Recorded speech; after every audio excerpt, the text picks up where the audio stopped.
mà nặng.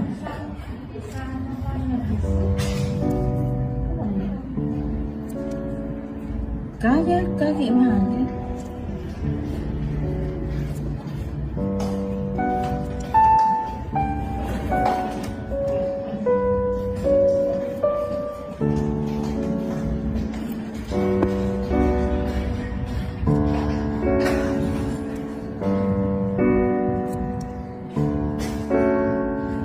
Cái bé báu báu hữu dưỡng chứ.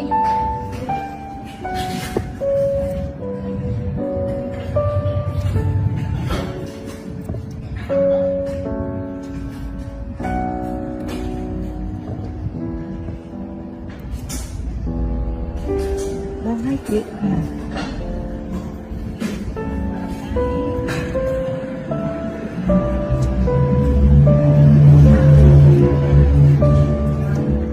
cô thương làm gì mà lái làm gì tự nhiên sắp cái giữ mình ngồi nữa rồi nó mà giữ mình đó chứ.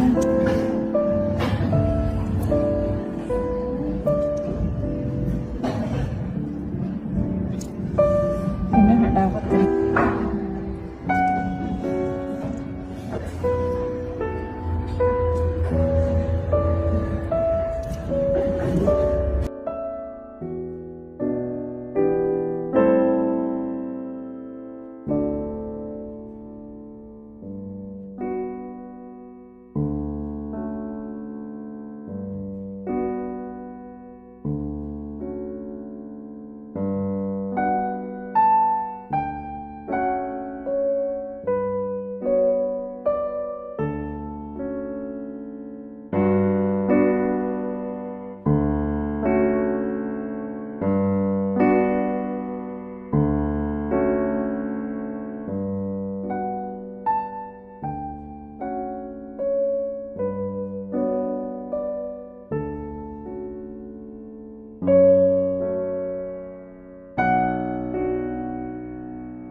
Challenged engineers to build a car that could drive 400 kilometers per hour in the morning and accompany its owner to the opera in the evening.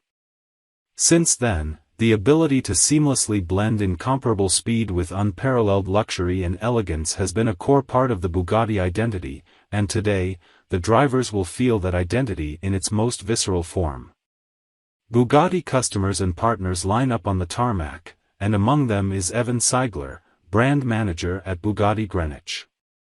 To acknowledge his remarkable performance in the Bugatti Sales Excellence Program 2022, Evan was given this opportunity for a once-in-a-lifetime experience where man and machine are challenged to travel at speeds that very few Bugatti owners had ever traveled before in their hyper-sports cars, beyond 400 km per hour. Christophe Piachon, president of Bugatti Automobiles, who attended the 400 drive, said, "Just a few years ago achieving 400 km per hour required months of careful preparation, the very best motorsport drivers and the most favorable conditions.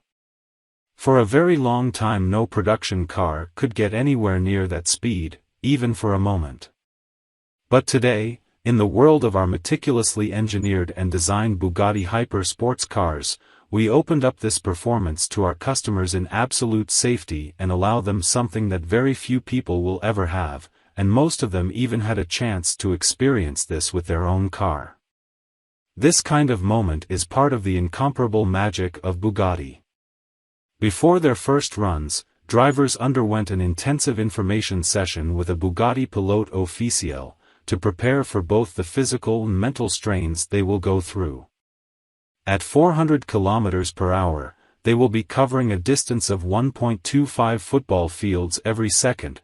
Their body will experience over 1 g of longitudinal force during full throttle acceleration, and their eyes will struggle to pinpoint the braking boards among the heat haze rising from the runway.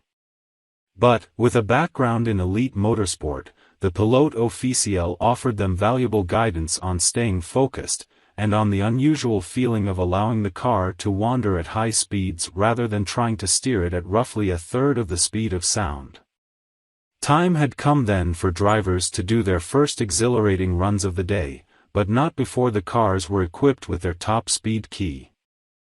Christophe Piachon, president of Bugatti Automobiles, who attended the 400 drive, said, "Just a few years ago achieving 400 km per hour required months of careful preparation, the very best motorsport drivers and the most favorable conditions. For a very long time no production car could get anywhere near that speed, even for a moment.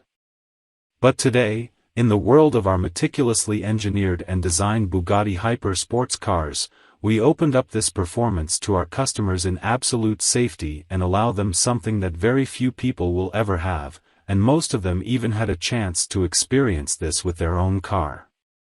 This kind of moment is part of the incomparable magic of Bugatti." Before their first runs, drivers underwent an intensive information session with a Bugatti Pilote Officiel, to prepare for both the physical and mental strains they will go through. At 400 km per hour, they will be covering a distance of 1.25 football fields every second. Their body will experience over 1 g of longitudinal force during full throttle acceleration, and their eyes will struggle to. The 2020 Mercedes-Benz GLE class marries a luxurious cabin and a potent powertrain in a ruggedly handsome package.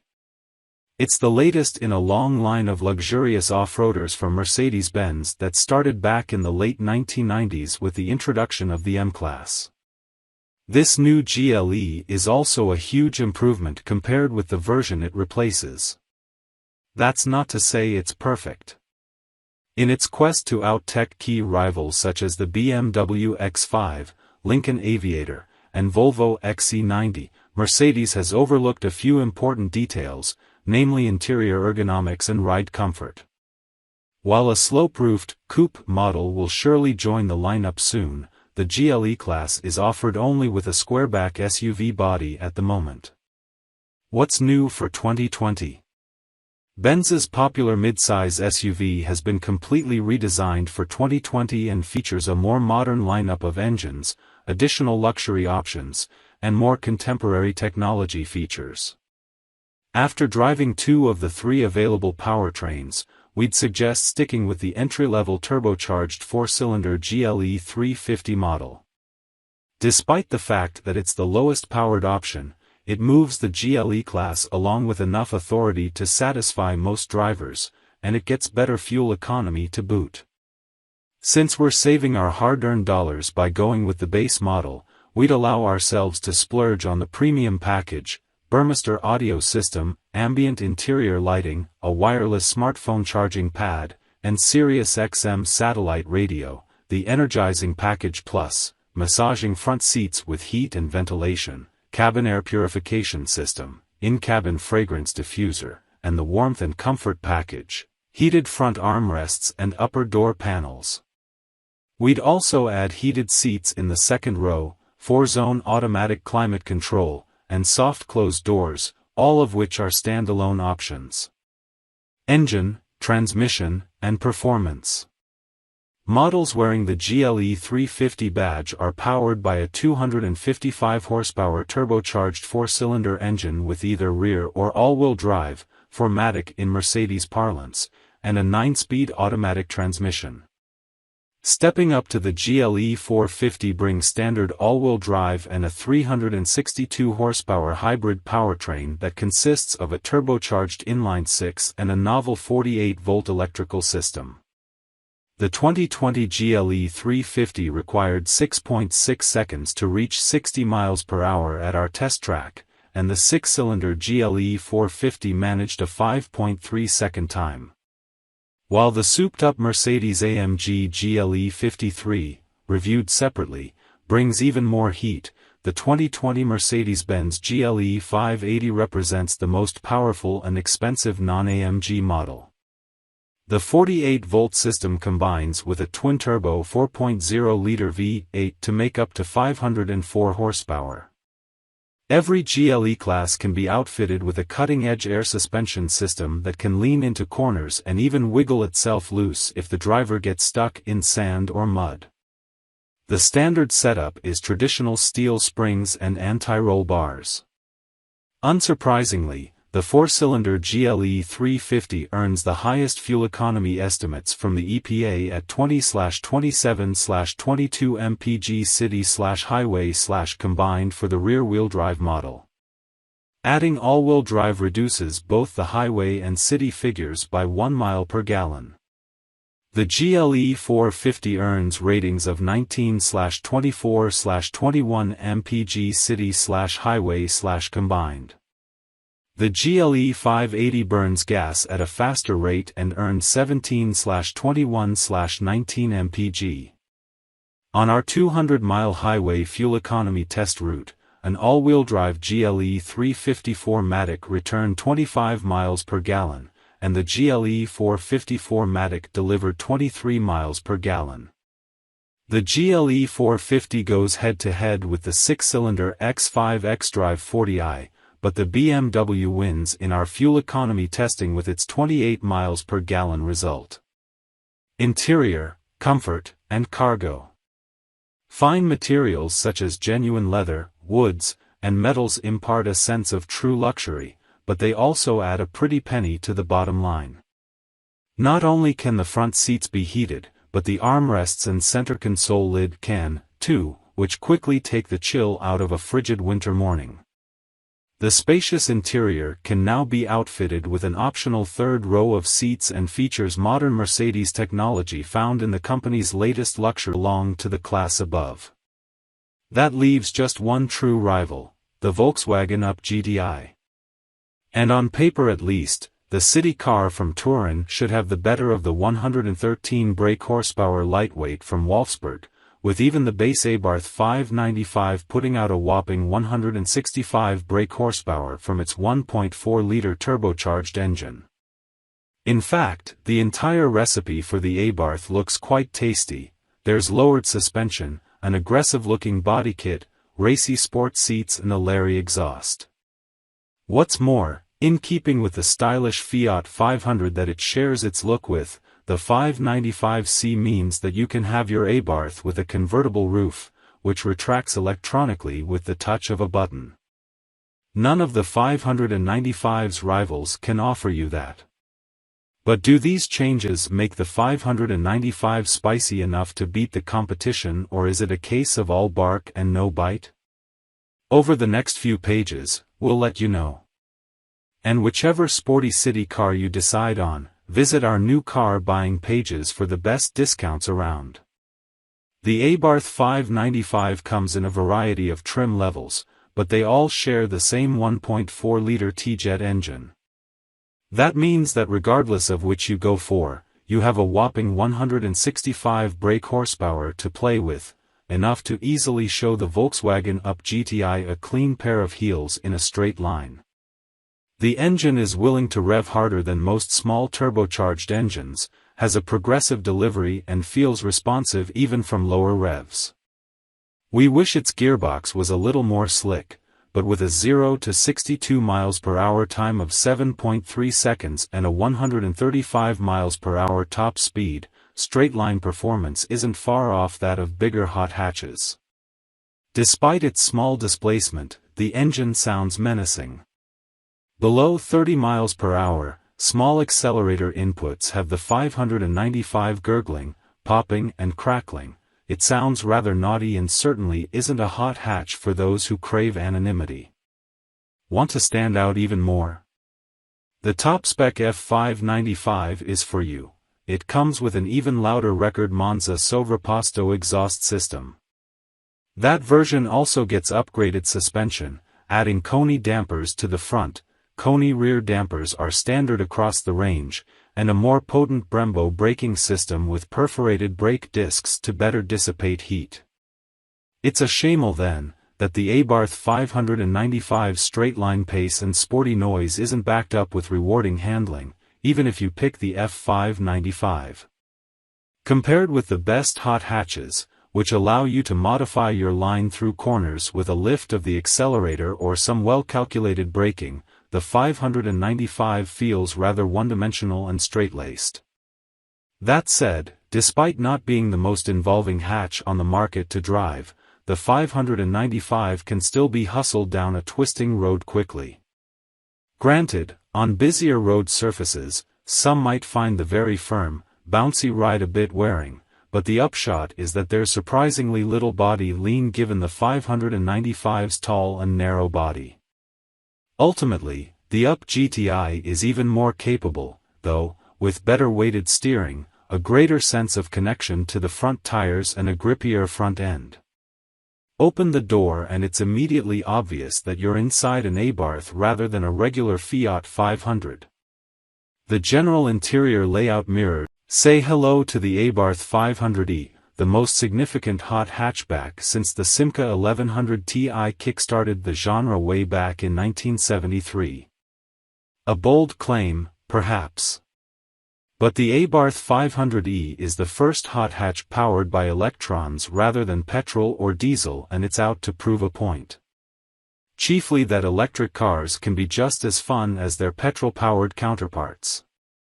To help it achieve that aim, it benefits from a more responsive motor than the one found in the car it's based on, the all-electric Fiat 500, with power-up from 117 brake horsepower to 153 brake horsepower. That's enough to see the Abarth version hit 62 miles per hour from rest in 7.0 seconds, which is marginally quicker than the petrol-powered Abarth 595, 7.3 seconds, but slower than the range-topping 695, 6.7 seconds. If that sounds a little underwhelming, keep in mind that the instant response of an electric motor should in theory make up for an apparent shortfall in the raw figures. Plus, straight-line pace is just one element of a hot hatch, and of perhaps greater importance is handling. In that department, the 500e benefits from a bespoke suspension tuned to improve agility, wider wheels and tires to maximize grip, and specially developed rear disc brakes to increase stopping power. The Fiat 500 uses drum brakes on the rear axle due to the use of regenerative braking. Rivals? Well, considering that the Abarth 500e, which like the Fiat 500 is available as a convertible, is essentially the first, proper, electric hot hatch to hit the market, it doesn't have many direct competitors. The Cupra-born and Smart No. 1 Brabus are both bigger and more expensive, but still worth considering if you're looking for a peppy hatch, as is the similarly priced but arguably less focused Mini Electric. Over the next few pages, we'll let you know how the Abarth 500e compares with that disparate list of rivals, along with whether it's good to drive, how much it will cost to run and which version is best for you. Once you've decided which car to buy, we can help you find the best prices without any haggling if you search our free What Car? New Car Deals pages. They list plenty of the most attractive new electric car deals. Let's get something straight before we begin. The petrol-powered Abarth 500 was never the most objectively competent hot hatch. The driving position was compromised, it wasn't as playful in the bends as the Ford Fiesta ST, and its interior quality wasn't a patch on the Mini John Cooper works. And yet, its characterful turbocharged 1.4-liter petrol engine made it a hoot in any environment, be it puddling around town or gunning it down a country road. That was especially true in 178 brake horsepower 695 specification. Small accelerator inputs would have it gurgling, popping and crackling away like a pint-sized rally car, imbuing it with a real sense of character. That's something you simply can't replicate in an electric car, or can you? To try to channel some of the previous car's exuberance, Abarth has fitted the 500e with a noise generator that mimics the engine noise of the petrol-powered model. When you thumb the starter button, the 500e blares into life like it's powered by liquefied dinosaurs rather than electrons. The sound comes from a powerful external speaker, multi-channel amplifier and subwoofer mounted under the boot floor, making it surprisingly loud, but not, as it turns out, particularly realistic, with the note lacking the textural depth of a real exhaust. Best, then, to think of it as a fun little add-on rather than something that really enhances the driving experience. We turned it off after a few minutes and instead focused on exploring the 500 ES limits around Fiat's Balacco test track. That's right, a track. Not the natural environment for an electric hot hatch, granted, but it gave us the opportunity to compare the petrol 695 back-to-back with its electric successor in a controlled environment. The differences were stark. Compared to the 695, which can feel flighty and hyperactive, especially on a wet circuit, the 500e is much more settled and predictable. In mid-speed curves, when you drive an Alpine A110, you get used to being asked one question over and over: "Wow, that's cool, what is it?" So just in case your history of French sports cars is a wee bit patchy, here's a brief explanation.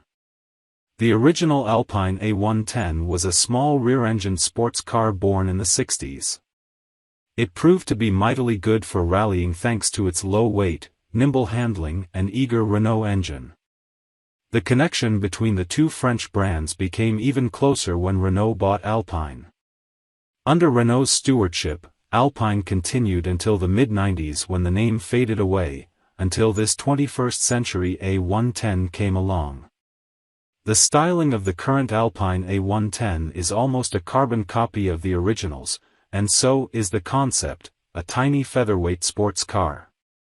The most significant change is that the engine now sits in the middle of the car, as it does is its chief rival, the Porsche 718 Cayman. It still drives the rear wheels, though, and the A110's priority is very much sheer driver enjoyment rather than out-and-out lap times. The purest expression of that ethos is the standard car, while if you want something more focused, there's the A110S or A110R.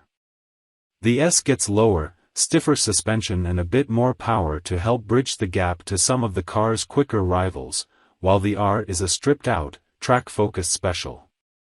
Then there's the GT, which combines the S's engine with the standard model's more compliant suspension to better compete with less hardcore, yet faster, versions of the Cayman, as well as softer sports cars such as the Jaguar F-Type and Toyota GR Supra. To find out whether the Alpine A110 is a hit or a miss, keep reading this comprehensive review.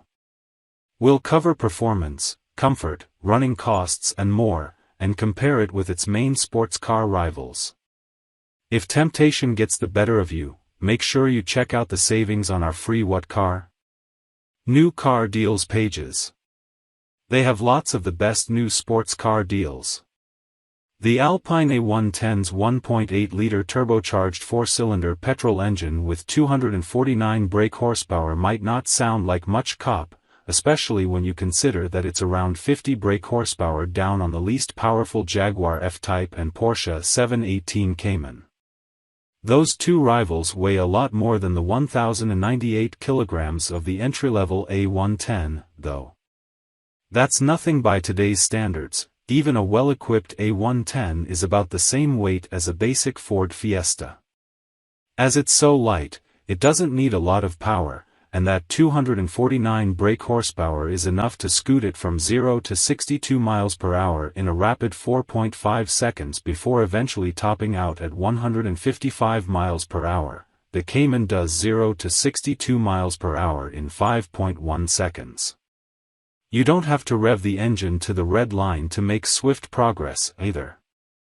Maximum shove is reached at just 2000 RPM, so it's very flexible. True, there's a slight pause between pressing the accelerator and the power pouring to the rear wheels. That's turbocharging for you, but the same is true of the turbocharged F-Type and Cayman. If you upgrade to the A110S or GT, you get 296 brake horsepower, which knocks the 0 to 62 miles per hour time down to 4.2 seconds. That's quicker than the Porsche Cayman S, by the way, but, in all honesty, you can't really feel the extra power unless you drive both versions of the A110 back-to-back. Those with their eye on the S model can opt for the Aero kit for additional downforce and a higher top speed of 170 miles per hour, up from 162 miles per hour, thanks to a carbon fiber front splitter and rear spoiler. Anyone who's heard a four-cylinder Cayman's rough exhaust note might be worried that the A110 will sound uninspiring. Don't be. There's an appealing rasp as you accelerate, especially in sport and track modes with the optional sports exhaust, which is standard on the A110S and GT, followed by evocative popping and crackling when you take your foot off the loud pedal. In short, it sounds like a proper sports car. That said, the silky six-cylinder engine in the top-spec Toyota GR Supra sounds more sophisticated, while the flat-six, non-turbo Cayman GTS sounds properly exotic. New Italian EV startup Aira unveiled its SUV concept EV last year and is taking the wraps off this sedan EV at the Milano Monza Auto Show this weekend. The electric duo will not start production until sometime in 2026, so the current lack of details isn't exactly surprising.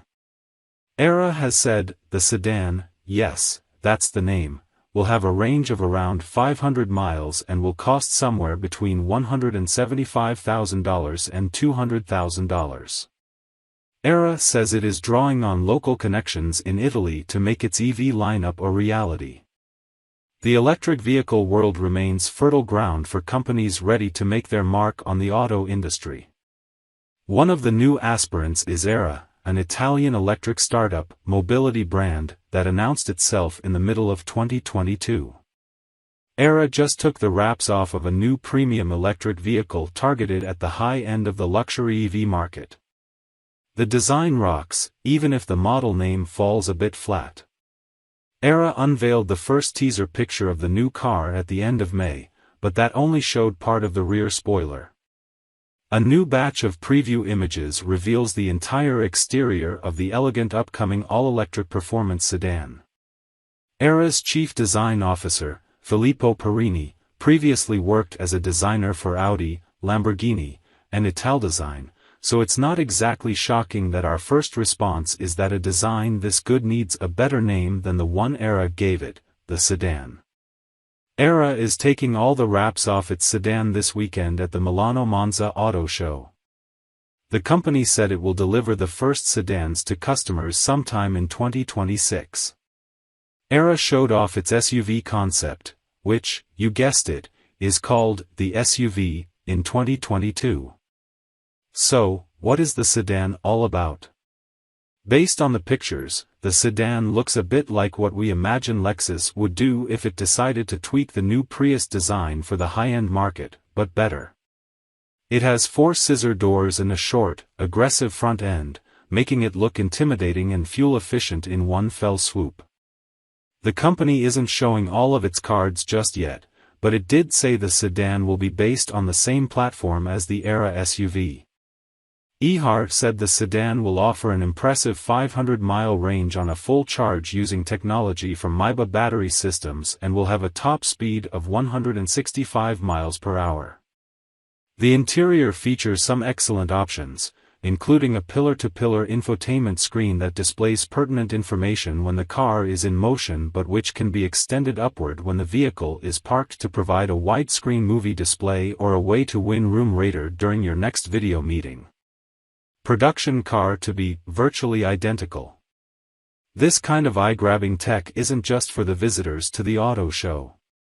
Perini said in a statement that the EV unveiled this weekend will look virtually identical to the final production model that will arrive in 2026. Full-scale production should start in late 2027, and pre-orders will open sometime in 2024.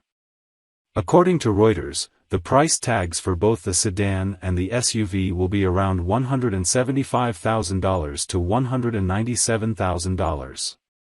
Publicly announced plans are vague but call for Era to build about 25,000 units of each model each year. Era is headquartered in Milan and claims it has substantial private funding in place to make its promises real.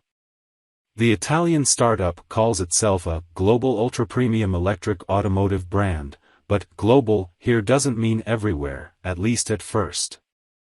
The company said Era's initial key markets include North America, Europe, China, and the Gulf states. This content is imported from Pol. You may be able to find the same content in another format, or you may be able to find more information at their website. New Italian EV startup Era unveiled its SUV concept EV last year and is taking the wraps off this sedan EV at the Milano Monza Auto Show this weekend. The electric duo will not start production until sometime in 2026, so the current lack of details isn't exactly surprising. Era has said, the sedan, yes, that's the name, will have a range of around 500 miles and will cost somewhere between $175,000 and $200,000. Era says it is drawing on local connections in Italy to make its EV lineup a reality. The electric vehicle world remains fertile ground for companies ready to make their mark on the auto industry. One of the new aspirants is Era, an Italian electric startup, mobility brand, that announced itself in the middle of the 2024 Acura Integra Type S will compete in the 101st running of the Pikes Peak International Hill Climb. The hot hatch will be joined by versions of the regular Integra, a TLX Type S, and a custom NSX Type S nicknamed Yamabiko. A 2023 Acura TLX Type S PMC edition will serve as the pace car for this year's Pike event. Acura is no stranger to the Pikes Peak International Hill Climb, as the automaker has been participating in the annual event for the past 12 years. This year marks its 13th consecutive entry, and the new high-performance 2024 Acura Integra Type S will get the chance to race to the clouds along with 3 other models from the brand's portfolio. Integra Type S Racer. A race-prepped version of the Integra Type S will compete in the exhibition division. The hot hatch is equipped with a unique hood, front splitter, and swan neck rear wing. A Borla exhaust and 19-inch Titan wheels wrapped with Yokohama Advan A005 tires are among the other upgrades. The Honda Performance Development, HPD, Integra Type S will be driven by Lonnie Unser and features a livery inspired by the anime racing show Chiaki's Journey. The regular Acura Integra hatchback will also compete. The Pikes Peak entry was built by Honda of America Racing Team, HART, and will be driven by Acura engineer Paul Hubers. The car's suspension is enhanced with a kit from HPD as well as Bilstein dampers and Eibach springs. A Borla exhaust, Cusco Racing limited slip differential, and HPD billet engine mounts are also part of the upgrades, as are forged 18-inch HRE wheels with Yokohama Advan A005 rubber. Pikes Peak will see another heart-built Acura in the form of a TLX Type S driven by Jordan Guitar, another one of the automaker's engineers. Along with myriad aero bits, the Hypa sedan's turbocharged 3.0-liter V6 is upgraded with a larger turbo and improved cooling. It also pairs with retuned versions of the 10-speed automatic transmission and superhandling all-wheel drive system, SHAWD. The suspension has been lowered 1 inch, race compound brake pads have been added, and Acura says 600 pounds have also been shaved off the car's curb weight. A set of forged 19-inch HRE wheels and Yokohama Advan A005 tires are also part of the setup.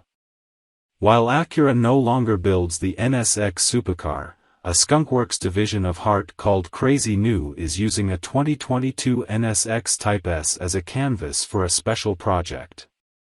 It revolves around max aerodynamic performance, with the supercar donning custom carbon fiber bodywork that's designed to maintain downforce and reduce drag.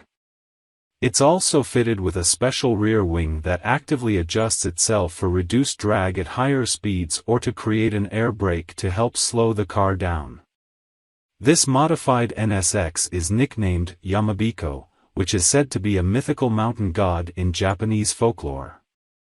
Driven by Honda engineer James Robinson, Yamabiko will compete in the Time Attack 1 division. The 101st running of the Pikes Peak International Hill Climb will take place on June 25, 2023. An Acura TLX Type SPMC edition will serve as the pace car for this year's event, and it'll be driven by IndyCar driver David Malukas. Skunkworks division of Hart called Crazy New is using a 2022 NSX Type S as a canvas for a special project. It revolves around max aerodynamic performance, with the supercar donning custom carbon fiber bodywork that's designed to maintain downforce and reduce drag. It's also fitted with a special rear wing that actively adjusts itself for reduced drag at higher speeds or to create an air brake to help slow the car down. This modified NSX is nicknamed Yamabiko, which is said to be a mythical mountain god in Japanese folklore. Driven by Honda engineer James Robinson, Yamabiko will compete in the Time Attack 1 division. The 101st running of the Pikes Peak International Hill Climb will take place on June 25, 2023. An Acura TLX Type SPMC edition will serve as the pace car for this year's. Long before it first arrived on the scene, the new Porsche 718 Cayman GT4 RS just made sense. It filled a gap in the lineup that only such a car could fit perfectly into. After some ramblings about how a 4RS might become a PR nightmare for Porsche, with it likely to impose itself too deep into GT3 territory, the car was unveiled, and both the automaker and its buyers have never looked back. Indeed, it was the perfect candidate to complete Porsche's 432 RS trifecta. A lot more power, a lot more aero, perfectly balanced as ever. As part of the RS Club, buyers are also now able to unlock the quintessential Weissach package for the first time in a Cayman model. On paper and in theory, it remains in subordination to the top dog 911 models. In reality, however, many have argued that the 4RS has been purposely underrated so as to not upset the established hierarchy. Traditionally, RS models have been the gold standard for Porsche road car performance, with a focus on achieving the fastest lap times possible at track and club racer events. Case in point, all GT3 RS and GT2 RS have been exclusively equipped with the lightning quick-shifting PDK transmission since the beginning of the 991 generation. While that philosophy hasn't changed with the new GT4 RS per se, Porsche has been willing to forego absolute pragmatism in favor of a bit of purist-pleasing fun. Case in point, the brand new 2024 Porsche 718 Spider RS. This slight tweak to a once rigid philosophy means that you can now experience top-down driving at the highest echelons of RS performance. Another first from Porsche. Depending on who you ask, the Spider RS is either the worst-kept secret ever, or a complete surprise. Those in the former camp would have seen this coming from miles away, given that the regular GT4 models were also offered as twins in both the Cayman GT4 and 718 Spider. The rest were probably thinking that a convertible version, with its associated aerodynamic penalties, et al., would not be compatible with the idea of what an RS model is supposed to be. Nevertheless, the Spider RS is here, and I don't know a Porsche enthusiast who isn't happy that it is. So far, we've spoken about how the new Spider RS deviates from what is considered customary. However, to earn the famous badge, it does have to subscribe to most of the orthodox principles. That being said, the Spider RS is powered by the exact same drivetrain used in the Cayman GT4 RS, a 4.0L naturally aspirated flat-6 engine which revs up to 9,000 rpm, produces 493 horsepower/331 lb-ft of torque, and is mated exclusively to a 7-speed PDK transmission. The advertised 0 to 60 miles per hour time of 3.2 seconds is virtually identical to that of the Cayman GT4 RS, the latter of which has been independently tested as being even quicker, further giving credence to the idea that the 718 RS cars have been artificially rated lower on official spec sheets.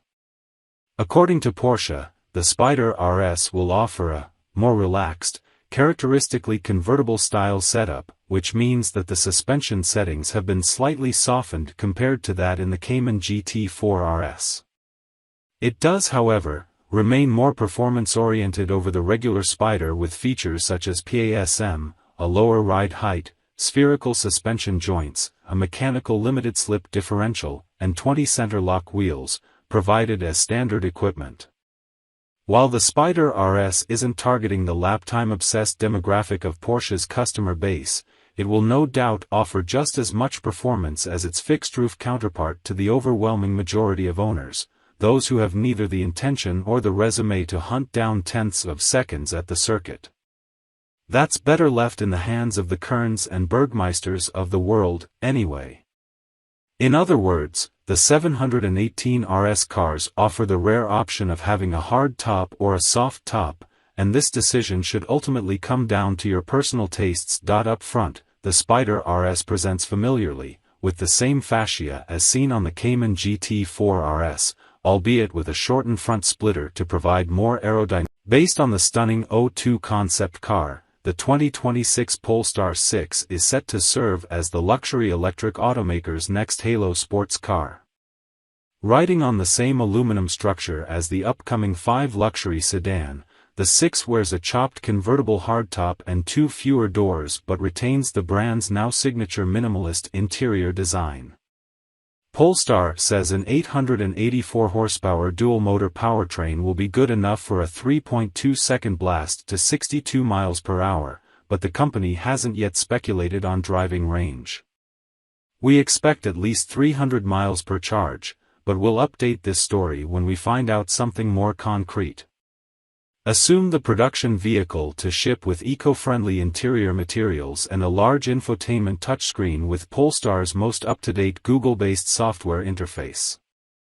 The Polestar 6 will be an all-new model, and the brand's first convertible, and is on track to debut for the 2026 model year. We've only seen a concept so far, but expect to find out more about the production model closer to the car's on-sale date. Polestar hasn't released pricing for the Polestar 6 yet, but we expect it to carry a price premium over more practical models elsewhere in the automaker's lineup of electric cars. Since the Polestar 5 sedan will offer a similar powertrain and we expect the 6 will use that car's aluminum platform, a 6-figure price tag isn't implausible. EV motor, power, and performance. Polestar hasn't released detailed specifications for its upcoming sports car but said it will share the 800-volt electric architecture with the Polestar 5 sedan, including that car's 884 horsepower dual-motor electric powertrain. Polestar estimates that this should provide enough acceleration to hit 62 miles per hour in just 3.2 seconds. We can see from photos of the concept car that the Polestar 6 will follow the brand's minimalist interior design aesthetic. A squared-off steering wheel frames a small digital gauged display in the concept car and clean, linear lines give the dashboard an extra-wide look. A large storage cubby runs the length of the center console with a singular knob located ahead of the armrest for interacting with the infotainment system. Like other Polestar models, the Polestar 6 features a large, portrait-style infotainment touchscreen but from photos of the concept, it appears to run a future version of the Google-based software interface. The concept also wears exterior cameras in place of mirrors, which is a cool tech feature, but they aren't likely to make it to the production car. Based on the stunning O2 concept car, the 2026 Polestar 6 is set to serve as the luxury electric automaker's next halo sports car. Riding on the same aluminum structure as the upcoming 5 luxury sedan, the 6 wears a chopped convertible hardtop and 2 fewer doors but retains the brand's now signature minimalist interior design. Polestar says an 884 horsepower dual-motor powertrain will be good enough for a 3.2-second blast to 62 miles per hour, but the company hasn't yet speculated on driving range. We expect at least 300 miles per charge, but we'll update this story when we find out something more concrete. Assume the production vehicle to ship with eco-friendly interior materials and a large infotainment touchscreen with Polestar's most up-to-date Google-based software interface. The Polestar 6 will be an all-new model, and the brand's first convertible, and is on track to debut for the 2026 model year. We've only seen a concept so far, but expect to find out more about the production model closer to the car's on-sale date. Polestar hasn't released pricing for the Polestar 6 yet, but we expect it to carry a price premium over more practical models elsewhere in the automaker's lineup of electric cars. Since the Polestar 5 sedan will offer a similar powertrain and we expect the 6 will use that car's aluminum platform, a 6-figure price tag isn't implausible. EV motor, power, and performance. Polestar hasn't released detailed specifications for its upcoming sports car but said it will share the 800-volt electric architecture with the Polestar 5 sedan, including that car's 884 horsepower dual-motor electric powertrain. Polestar estimates that this should provide enough acceleration to hit 62 miles per hour in just 3.2 seconds. Polestar's eye-catching Precept concept car has been given the green light for production, and it'll be called the Polestar 5 when it launches sometime in 2024. This futuristic 4-door hatchback will challenge the Porsche Taycan, the Tesla Model S, the Lucid Air, and the Mercedes-Benz EQS. Polestar has confirmed little about the 5, but we know it will offer dual electric motors with up to 884 horsepower, a competitive driving range, think 300 miles, minimum, and eco-friendly interior materials. The company has said that it plans to build an entire manufacturing facility in China devoted to building the Polestar 5 and intends the new plant to be carbon neutral. What's new for 2024? Based on the stunning Precept concept, the 5 will be an all-new model for the fledgling Polestar brand when it eventually reaches the market. Polestar hasn't given a lot of details on timing, but the company has said that it'll feature a bonded aluminum platform that'll maximize lightness and rigidity. The 5 is set to be launched in 2024. There's been no mention of price yet, but electric powertrains and luxury interiors don't come cheap. Combine the two and you're looking at a starting price at or near the 6-figure mark. When we learn more about the 5's price, features, and options, we'll update this story with those details. EV motor, power, and performance. Like the smaller Polestar 2 sedan, the 5 will offer standard all-wheel drive by utilizing 2 electric motors, one mounted in the front and one in the rear. The Polestar 2's setup generates a combined 402 horsepower and rocketed that car to 60 miles per hour in just 4.1 seconds at our test track. But the 5 will be more than twice as powerful, as Polestar claims it's targeting an 884 horsepower combined rating from the 5's 2 electric motors. With a horsepower figure like that, the Polestar 5 should be capable of competing with performance-oriented models of the Taycan and Model S. The Polestar 5 is expected to provide more than 300 miles of driving range per charge from its 103.0 kilowatt-hour battery. Plus, the Model S and the Air currently have models that exceed 400 miles of range, so Polestar would be even wiser to shoot for that bogey. All of the latest charging methods will likely be offered, including Level 2 home charging and DC fast charging for public stations. Interior, comfort, and cargo.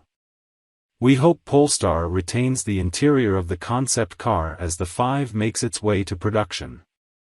It looks gorgeous and is constructed from sustainable materials such as flax, recycled cork, recycled plastic bottles, and reclaimed fishing nets. 2 rows of captain's chairs mean there's room for 4, although a rear bench seat may also be available in the production car.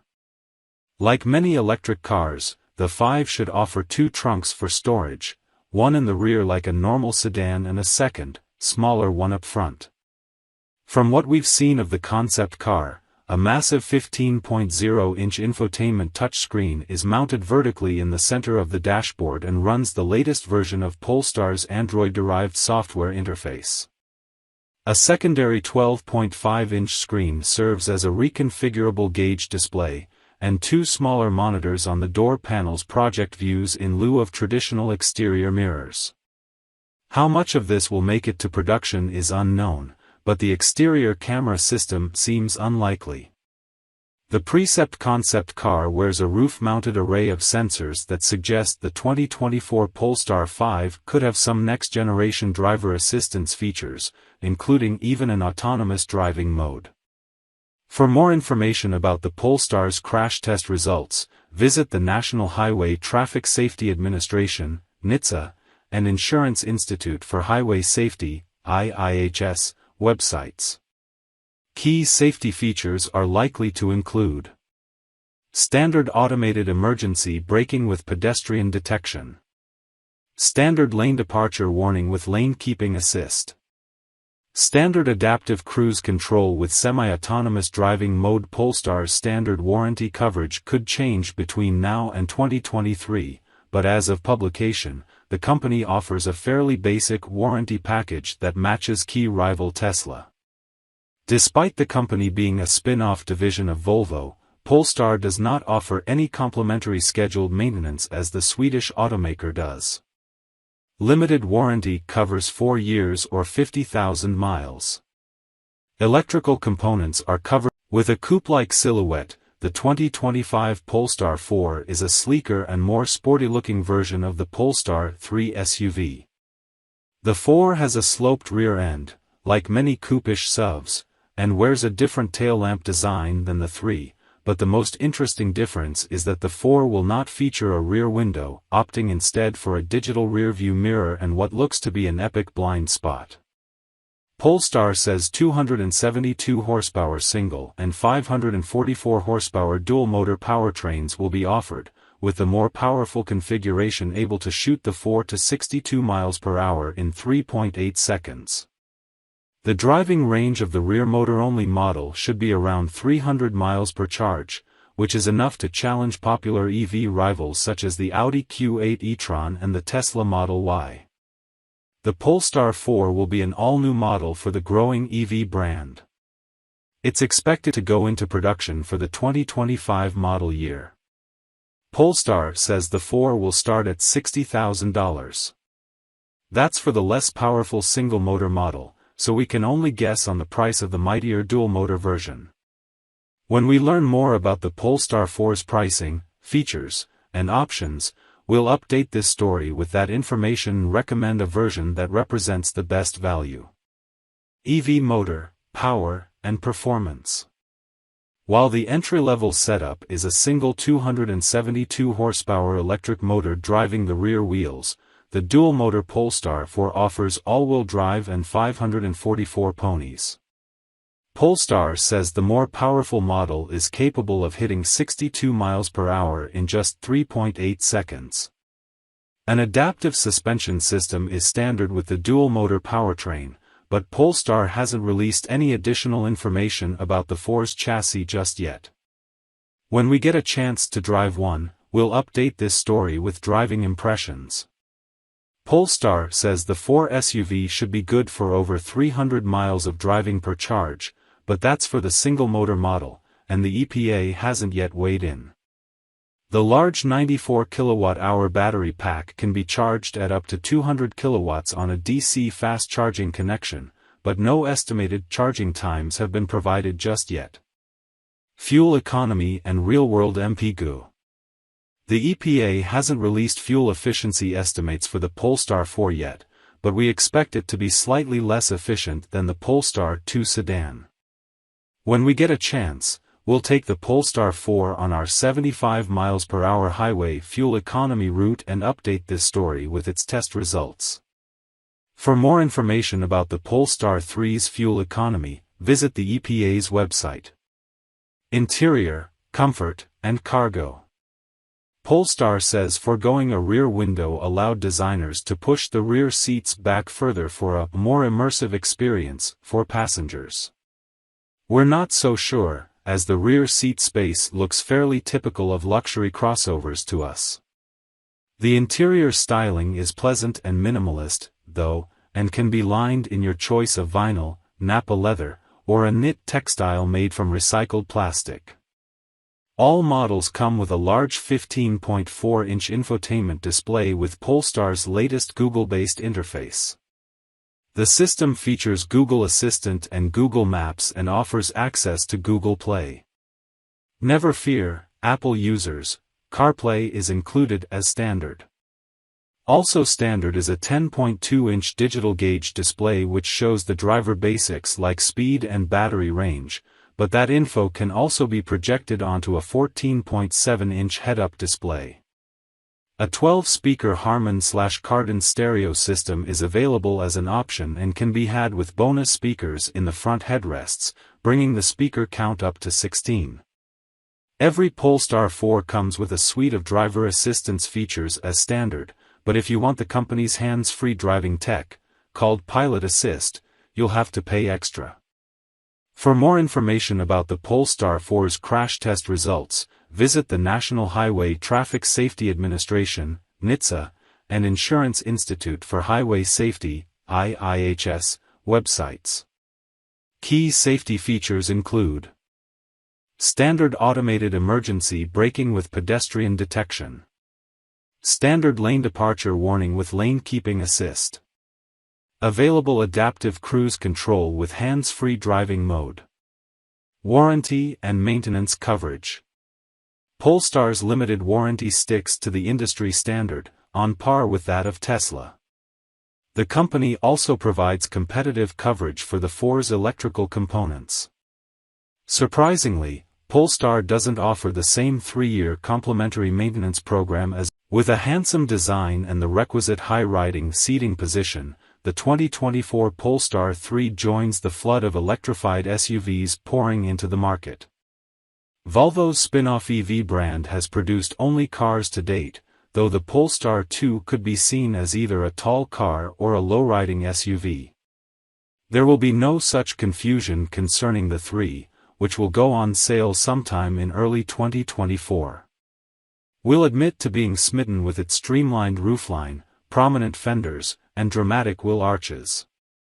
The SUV's cabin looks rich too, with a clean design and high-end materials.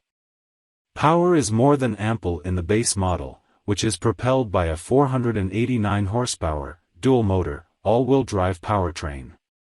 For speed freaks, the optional performance trim boosts it to 517 horsepower and adds unique 22-inch wheels, summer tires, and a tweaked suspension system. The driving range is a decent 300 miles per charge for the standard model and 270 miles for the performance, and both models can be charged quickly via a DC fast charging connection. It's also equipped with an array of active safety features, and Polestar has future enhancements planned that include Volvo's LiDAR technology, which will supposedly enable full self-driving sometime in the future. The company is also planning a second SUV called Polestar 4, which we expect will be a fastback-bodied version of the 3. The Polestar 3 is the third entry in Polestar's slowly expanding lineup and the brand's first SUV model. The 3 will also be the first Polestar built in America, joining the S60 sedan and next-gen XC90 SUV at Volvo's new plant in South Carolina. Although the tuned-up performance model sounds enticing, we'd stick with the standard dual-motor model, which at 489 horsepower isn't likely to be a slouch. Its range is longer than the performance models, and it also comes standard with a generous list of standard features for its first year on the market, including the contents of the Pilot and Plus packages. That means tech features such as adaptive cruise control with lane centering and a head-up display are on every model, and high-end luxury touches such as a 25-speaker Bowers and Wilkins stereo and soft closing doors are too. If the Polestar 3's pricing seems steep, consider that rivals such as the Jaguar I-Pace and BMW 9 are similarly costly. A dual-motor powertrain is standard on the Polestar 3, but it's offered in two strengths. The base setup makes 489 horsepower, but the performance trim gets bumped to 517 ponies. Polestar has said that the powertrain is rear-biased even though all-wheel drive is standard. With the more robust electric motors on board, Polestar says the 3 will sprint to 60 miles per hour in 4.6 seconds. Every 3 will come with an adaptive suspension system with active dampers, but the performance package includes a sport-tuned version of the suspension. When we get a chance, we'll take the new Polestar 3 for a test drive and update this story with driving impressions. All models come with the same 107 kWh battery pack that can charge at up to 250 kilowatts on a DC fast charging connection. Polestar says that is enough to get the battery charged from 10 to 80% in as little as 30 minutes. Once charged up to full, the standard model is said to deliver about 300 miles of driving before needing to be rejuiced. The more powerful performance model's estimated range is slightly lower at 270 miles per charge. Fuel economy and real-world MPG. The EPA hasn't released fuel efficiency estimates for the Polestar 3 yet, but we expect it to be slightly less efficient than the Polestar 2 sedan. When we get a chance, we'll take the Polestar 3 on our 75 miles per hour highway fuel economy route and update this story with its test results. For more information about the Polestar 3's fuel economy, visit the EPA's website. Polestar has decked out its first SUV model with plenty of convenience and luxury features. All models come with a panoramic sunroof that bears an illuminated Polestar logo. A power rear liftgate is standard too, as are power front seats with heat, a 3-zone automatic climate control system, and an onboard air purifier. The interior design is clean and modern, and it features high-end materials that Polestar says are also eco-friendly and sustainable.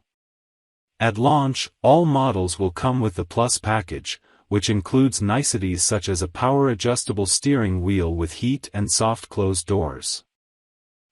The Polestar 2 is an electric vehicle that combines the styling of a sedan, the practicality of a hatchback, and the raised seating height of a crossover.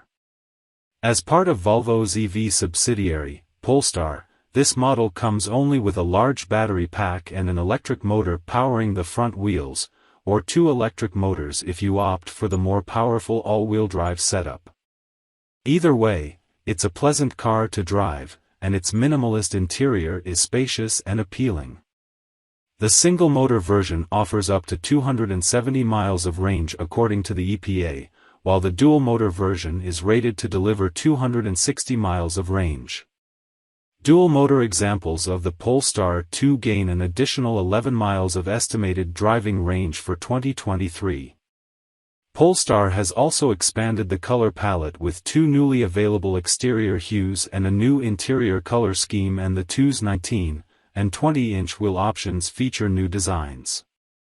A racier BST Edition 270 model will be offered in very limited numbers, 270 in total, to be exact, only 47 of which are earmarked for our shores.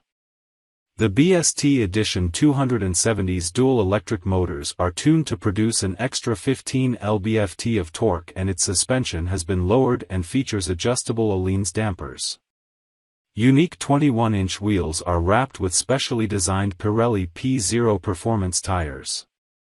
We would choose the more powerful dual-motor model for its snappier acceleration performance, even though the single-motor car offers better range. You can also equip the AWD car with a performance package that includes larger wheels and tires and manually adjustable dampers. EV motor, power, and performance. Unlike the dual-motor, all-wheel drive variants of the Polestar 2, versions equipped only with the 228 horsepower single motor are front-wheel drive. This variant delivered an unexceptional 6.8-second 60 miles per hour time in our testing. The more powerful dual-motor, all-wheel drive setup, which features an electric motor on both axles and generates a total system output of 402 horsepower, zipped to 60 miles per hour in 4.1 seconds. The highest performing model is the Polestar 2 Performance, which features electric motors tuned up to 469 horsepower. The performance model also comes equipped with 20-inch wheels and summer tires, stiffer suspension components as well as adjustable Alliance dampers, and upgraded Brembo front brakes. During our testing, this combination zipped to 60 miles per hour in 3.9 seconds, offered up to 0.90 g of cornering grip, and stopped from 70 miles per hour in just 160 feet. Polestar also provides 3 levels of regenerative braking, with the strongest capable of bringing the car to a complete stop without you touching the brake. While the aforementioned kit caters to the enthusiast crowd, we're convinced the 2 rides better on the base suspension. The BST Edition 270 is the raciest version of the Polestar 2. We had a chance to take one for a test drive around California's Bay Area and came away impressed with its extra power and more responsive handling. Sadly, it's already sold out. Like the Volvo XC40 crossover, the 2 rides on the Swedish brand's Compact Modular Architecture, CMA, though the electrified version of the platform accommodates a 75.0 kWh lithium-ion battery pack under the floor. The electrical system supports fast charging up to 150 kilowatts, and Polestar claims this method will recharge a dead battery to 80% in 40 minutes. The single-motor model has an estimated range of 270 miles, and the dual-motor is rated at 260 miles of range on a single charge. Fuel economy and real-world MPG. The 2023 Polestar 2 with the single motor is rated at a combined 107 mpg, and it has an estimated range of 270 miles. The dual-motor version is rated at a combined 89 mpg, and it has an estimated range of 260 miles. On our 75 miles per hour real-world highway route, our example traveled 190 miles on a full charge, which aligns with the Audi e-tron luxury SUV, but trails the Tesla Model 3 long-range sedan, which managed 230 miles. For more information about the Polestar 2's efficiency and range, visit the EPA's website. The 2's interior brings together wood, fabric, and plastic. Following the introduction of the redesigned C-Class sedan, Mercedes-Benz has performed a similar makeover on the 2023 GL C-Class SUV. Mechanically similar to the sedan, and like the sedan equally hard to tell from its predecessor, the 2023 GLC shares the C-Class's standard turbocharged 4-cylinder engine, 48-volt hybrid system, and 9-speed automatic transmission. A plug-in hybrid model will join the lineup later on. The GLC's interior gains the same tech upgrades as the C-Class sedans, including the large, vertically oriented touchscreen infotainment display and advanced driver assistance features. The styling makeover has resulted in subtle visual differences between the new GLC and the old one, but a slight stretch in overall length improves cargo space. The GLC class is all new for 2023, and although the outgoing model was offered in both a squareback and coupe body style, the updated version of the fastback model will enter the fray for the 2024 model year. We'd go with the mid-range exclusive trim, which adds several niceties that are well worth the price increase. Those features include in-dash navigation, a 360-degree exterior camera system, a multicolored interior ambient lighting system, and a premium Burmester stereo system. The GLC comes standard with rear-wheel drive, but all-wheel drive is available on all trims as an option. Engine, transmission, and performance. All 2023 GLC class models will wear the GLC 300 badge and are powered by a smooth-running turbocharged 2.0-liter four-cylinder engine. A 48-volt hybrid system helps augment the powertrain, which is good for 255 horsepower. A 9-speed automatic transmission is standard, as is rear drive, and Mercedes's 4MATIC all-wheel drive system is optional. The all-wheel drive GLC 300 we tested hit 60 miles per hour in a respectable 5.6 seconds, which is slightly quicker than the last BMW X3 we tested. The GLC's road manners, however, are less engaging than the BMW's, with a focus on smoothness and isolation rather than athleticism. The steering lacks feel, but pitched into a corner the Mercedes can come out the other side just fine. It just doesn't entertain in the same way some of its rivals do. The EPA estimates that the all-wheel drive GLC class will be good for 23 miles per gallon city and 31 miles per gallon highway, with the rear-wheel drive model expected to offer slightly better numbers. When we get a chance, we'll take the GLC 300 on our 75 miles per hour highway fuel economy test route and publish its results here. For more information about the GLC class's fuel economy, visit the EPA's website. Interior, comfort, and cargo. The GLC class's cabin wears nicely chosen upscale materials and a modernized design with more interestingly shaped air vents on the dashboard and heavily digitized control of the infotainment and HVAC systems. A new steering wheel features touch-sensitive control buttons, which didn't work particularly well in the C300 sedan, and all models come standard with heated front seats with memory settings and adjustable lumbar support. Ambient lighting, a power-operated sunroof, and a power rear liftgate are also standard. Like other Mercedes models, the GLC class can be heavily optioned with a host of luxurious features, including a panoramic sunroof, illuminated door sill plates, ventilated seats, a heated steering wheel, and leather upholstery. Mirroring the offerings in the new C-Class sedan, the GLC comes standard with Mercedes-Benz latest MBUX infotainment setup. A 12.3-inch digital gauge display relays important mechanical and speed information. An 11.9-inch infotainment touchscreen swoops up from the center console and is canted ever so slightly toward the driver. The system can recognize voice commands and features standard wireless Apple CarPlay and Android Auto. In-dash navigation is optional, and it comes with an augmented reality feature that overlays directions via an image of the road ahead on the display. Other notable optional features include a head-up display and a Burmester premium stereo system. There are no physical buttons for the HVAC system nor a knob for the audio volume. The systems are controlled through the touchscreen, which in our view is a step backward in user-friendliness. The GLC class will offer a host of optional driver assistance features, but only basics such as automated emergency braking and blind spot monitoring are standard. Going for the optional driver assistance package adds more advanced, hot-blooded performance and angry styling are hallmarks of the Mercedes-AMG brand, and the 2023 CLA class offers plenty of both in a compact, fastback sedan package.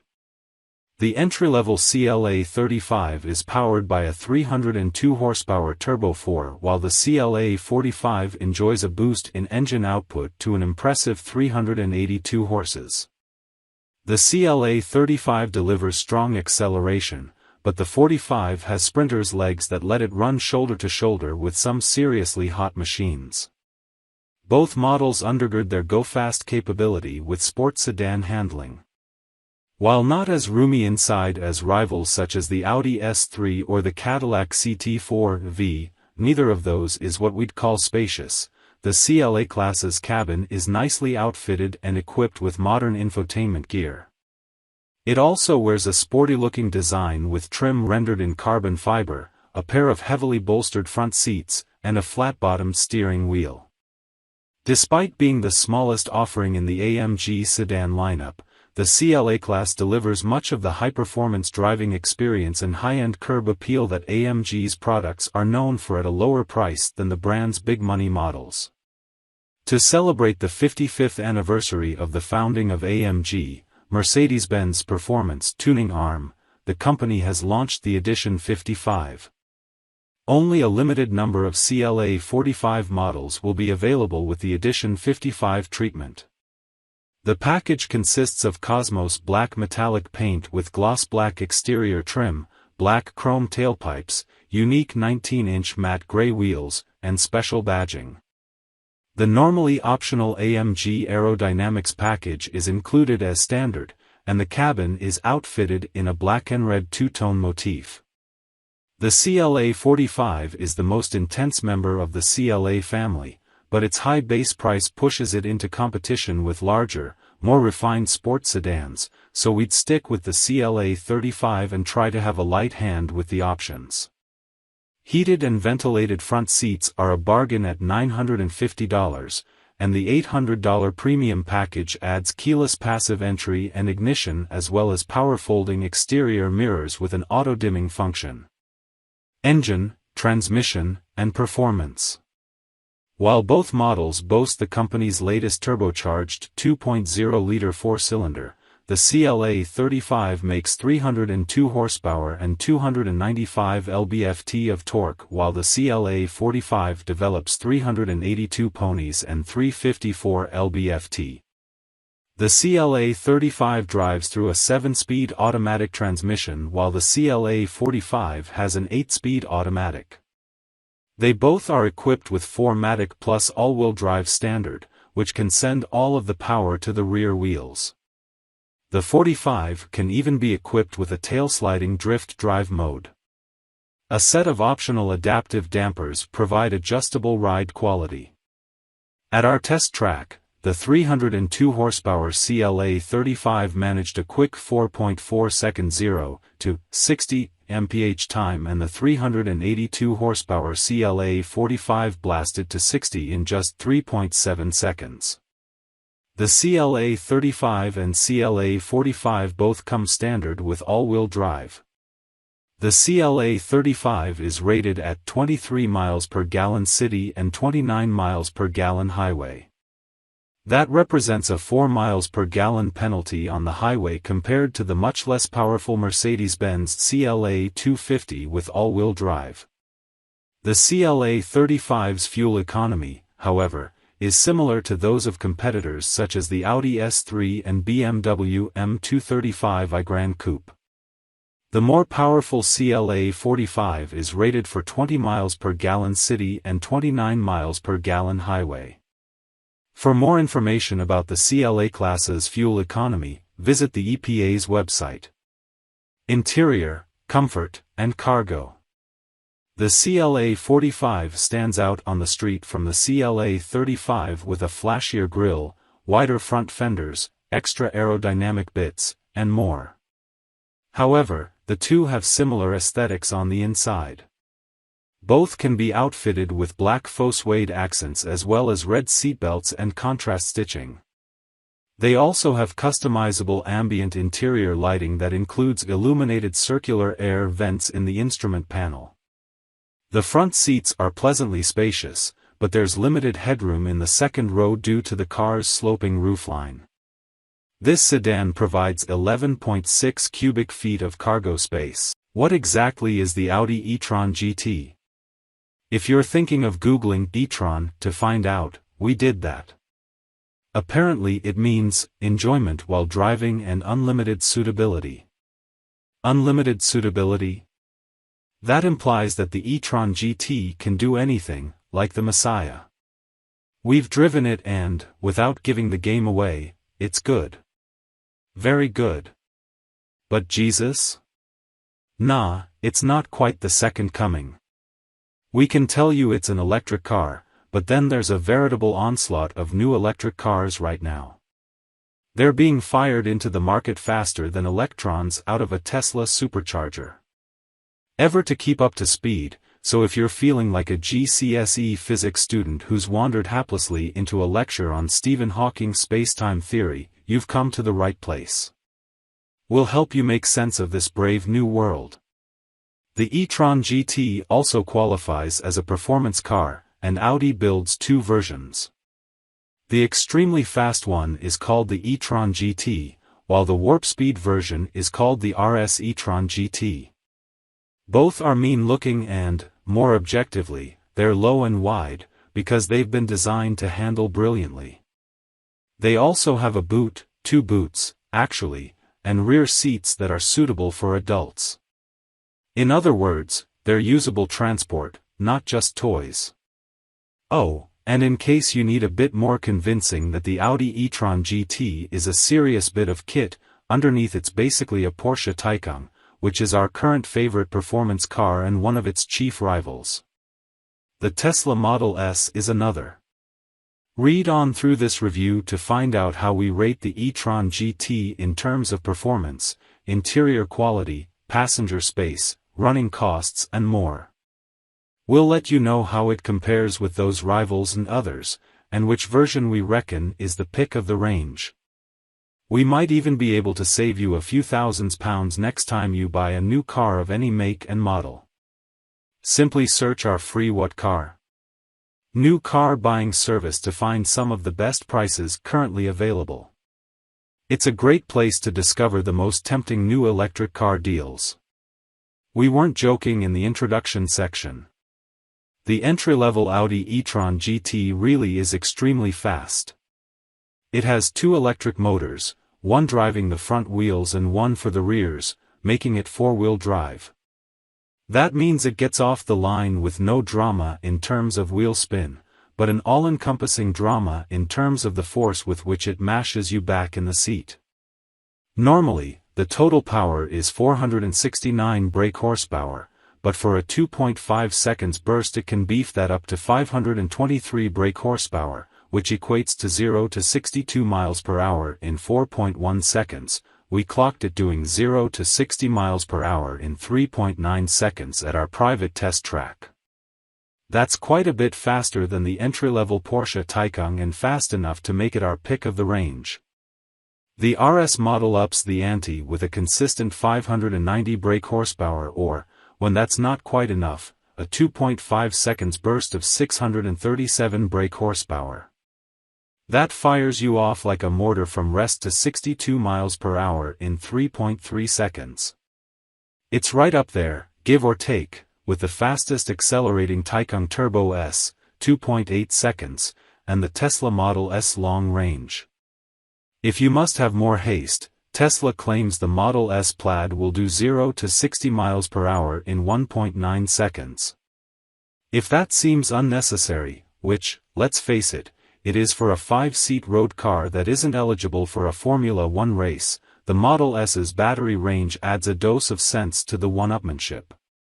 The long range will officially manage up to 412 miles on a charge, while the e-tron GT will do 298 miles, and the RS 283 miles.